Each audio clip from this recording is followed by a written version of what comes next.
My great fear is that if this regional war unfolds as I think it might, there may be no Israel at the end of it. Colonel, it appears they're really going in the opposite direction with Blinken's comments yesterday and now Erdogan coming out and saying, hey, we're happy to mediate a peace here. I don't think people understand the implications. People are viewing this as Hamas as an enemy that richly deserves to be destroyed. There's no argument about that. The problem is if you want to destroy Hamas, how do you go about doing it? And collective punishment that involves 2.2 million people is not a very popular way to do business, and particularly at this point in time, because the whole region is seething with anger over the attacks on the civilians in Gaza. There's no debate in the rest of the region about who's responsible. It's Israel. So you have the Israelis and all of their neighbors talking past each other. We are in a position to somehow or another address that and move this out of the realm of inevitable regional war into something more manageable. But there doesn't seem to be any interest in doing so. The United States moving aircraft carriers, additional assets into the region. You make the point that, you're right there involved in this. This is a very dangerous prospect for the United States. Oh, it is. People don't seem to understand that today's Middle East is radically different from the Middle East of 20, 30, 40, 50 years ago. The last major war was the 73 war, where Egypt and Syria attacked Israel, and Israel ultimately prevailed, although it was from time to time touch and go. Today, the Arab states are far more, I would argue, cohesive. The governments are stronger. They have more technology at their disposal, and there's a greater willingness to weigh in collectively. And today we're also talking about Turkey and Iran as playing a major role, and as a result, Russia. Russia cannot sit idly by if Iran ends up being attacked by us. It will feel obligated to intervene because the Iranians have supported the Russians against the Ukrainian proxies. So this has the ingredients in it for a very major war. Now, we're escalating across the boards. We seem to think that escalation works. We've tried that in Ukraine. We've escalated and escalated and escalated, and today Ukraine is in ruins. My great fear is that if this regional war unfolds as I think it might, there may be no Israel at the end of it. You're right. You write in your piece that Israel could become the next Ukraine if we don't watch out. How do you mean? Well, first of all, Hezbollah that sits up in the north is not simply backed by Iran, but we estimate they have 100 to 150,000 of their own fighters. Plus, some estimates are between 130,000 and 140,000 rockets and missiles, of which at least 40,000 are extremely precise. Now, there's enough armament in Hezbollah to destroy half of Israel.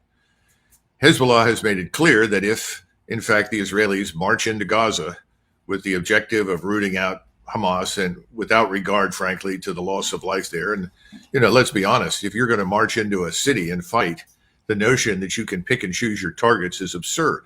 So the loss of life will be enormous. This is the catalyst for a regional war. And the Iranians have said it.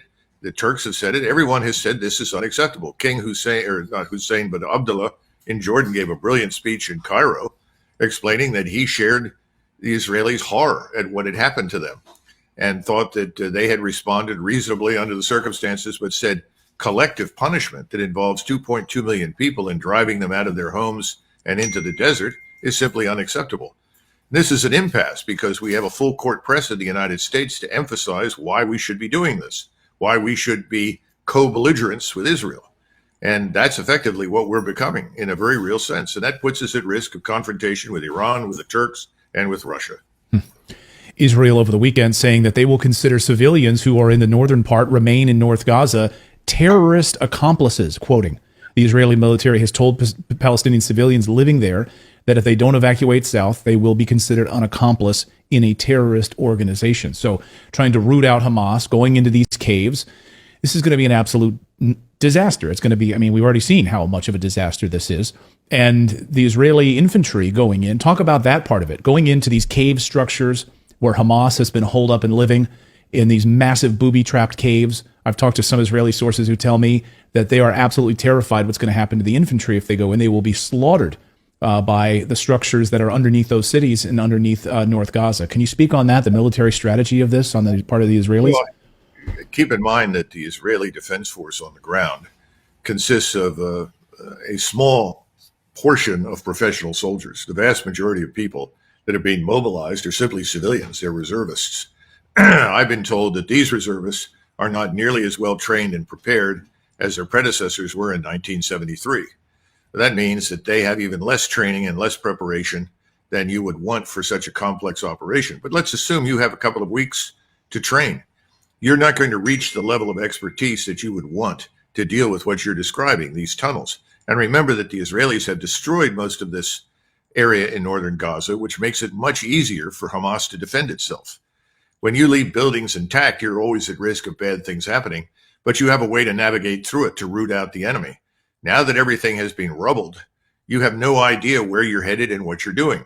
Now, I'm sure the Israelis will use everything at their disposal: persistent surveillance overhead, careful targeting of anything they think is hostile, and I'm sure that the soldiers on the ground will do the best they can. But that's still not going to prevent you from taking very heavy casualties for all the reasons that you cite, IEDs and so forth. Now, there is one other possibility, and that is that the Israelis may decide to use fuel-air explosive. And fuel-air explosive over a square, let's say a couple of square miles, essentially sucks all the oxygen out of the area and then ignites it into a fireball. We use these things in Vietnam. They could certainly use these things against both Hamas and Hezbollah. And frankly, I think for their purposes, it would be necessary. But imagine the response of the region. Imagine how the Turks and the Iranians, the Egyptians, Jordanians, Saudis, Syrians, everyone will feel when they witness this. Again, I don't see this as a very positive outcome for Israel. And I think we're grossly underestimating the military potential of those lining up against Israel. And remember, Russia does not want to be in this. Right. Russia wants to remain neutral. But Russia's relationship with Iran is very, very close. And if you attack Iran, you're going to end up at war with Russia. Is the center of all of this MBS, Mohammed bin Salman, of course, Saudi Arabia, maybe the most important man in the world at this moment? I've heard that thrown around over the past few days. The idea of a unified Muslim world, the greatest threat perhaps to Israel, a unified front, no divisions between Shia, Sunni, and others. And you have a unified Muslim world saying, down with Israel? Well, normally the Israelis are very good at practicing economy of enemies. They've always been good at that. Deal with one at a time if you can and turn your potential opponents against each other. Unfortunately, this time, they've done the opposite, and we're helping them to do it over and over and over again every day. And that is that they've united the opposition. You're absolutely right. Now, is MBS in charge of it? I think has a very influential role because of his position in Saudi Arabia, which is effectively for Muslims the equivalent of the Holy Land. So what he says carries great weight. But you've got other actors. Qatar has funded not only Hamas, but also Mr. Erdogan in Turkey. Without Qatari funding, the Turks would be in serious economic trouble. So there are other actors that are playing into this, and you shouldn't underestimate General Sisi in Egypt. The Egyptians have maintained very good relations with the Israelis, but their government cannot survive what the Israelis are doing in Gaza. And the pressure on him to mobilize his army and go forward and fight potentially to protect the Gazans is enormous. Now, if you're an Israeli and you're angry and you're emoting about what you've seen, you may not be satisfied when you've killed 10,000 more or 20,000 more Palestinians.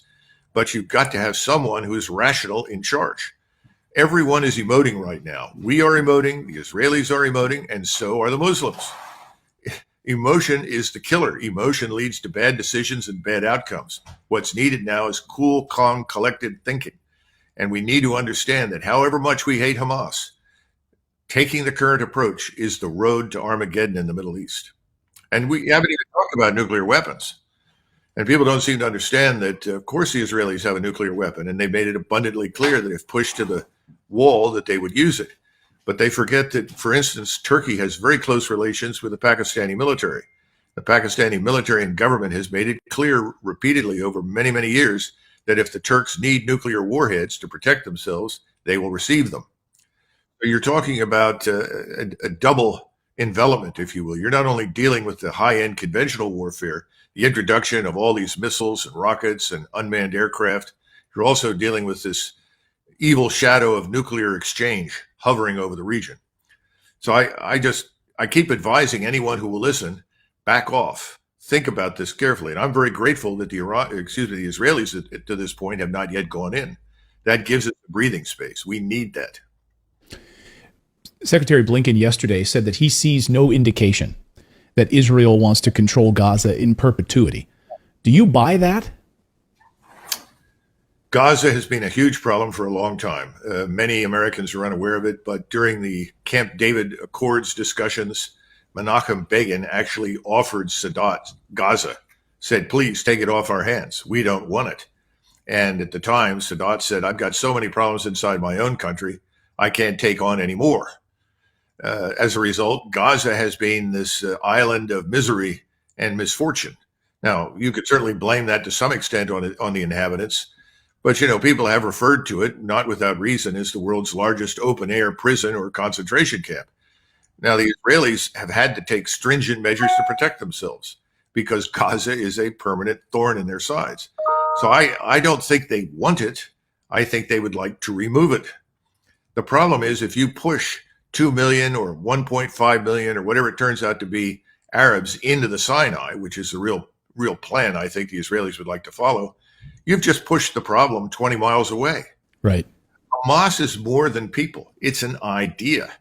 It is steeped in hatred, but it is widely regarded in the Middle East because they will not surrender. It's a hydra, right? Is it fair to call it a hydra? I mean, and it's not even top down from what I understand. It's not like you have some leader sitting at the top. You have a multiple headed hydra that you cut one head off, it'll just keep popping up. Yes, absolutely. And I think the Israelis understand that, but their only solution is force. I think you have to somehow or another rob Hamas and others of their raison d'etre. Now, how do you do that? Well, you've got to reopen discussions about the future of the Palestinians, which is something else the Israelis don't want to do. They don't want a two-state solution. They regard that as a threat to themselves. And you have a substantial portion of the people supporting Netanyahu who think this is their opportunity to create a greater Israel that reaches from the Jordan River to the sea.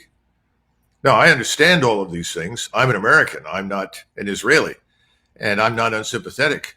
But I don't think it serves Israel's interest to pursue these goals.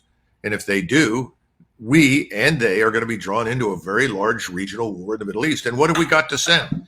We can certainly send ships, although you've got 90 aircraft on each aircraft carrier, of which 40 or 50 are attack aircraft. You have a flotilla that's there largely to protect the carriers so they can launch their strikes. But they're also operating from a very long way offshore, so far that they may have to land in Israel after executing their strikes to refuel. Then they're up against air defenses. Now, the air defenses that are there are Russian, but they're also part of Syria. Those air defenses can be turned to use against us, so we'll probably lose aircraft. Then the question is, if you can't influence things on the ground in Israel, what can you do? We have no army. We really have no army anymore. It's down to about 450,000. It's a shadow of its former self. If you can't put forces on the ground, you're not going to change anything. And the Israelis, again, they're talking about a force of 470,000 to 500,000. That's larger than the U.S. Army. 2,000 Marines offshore, 2,000 special forces working with the Israelis are not going to win a war. And so, yeah, we look at being dragged into a larger absolute mess right now. Armageddon, to use your word. Colonel, I want to encourage everyone to read your latest piece on this. I think it's really interesting and thoughtful, and it raises some really serious questions. If possible, that Israel could wind up like Ukraine if we don't watch out as this unfolds here. Thank you so much, Colonel. Great to see you as always. I appreciate it. Sure. Thank you. Appreciate it.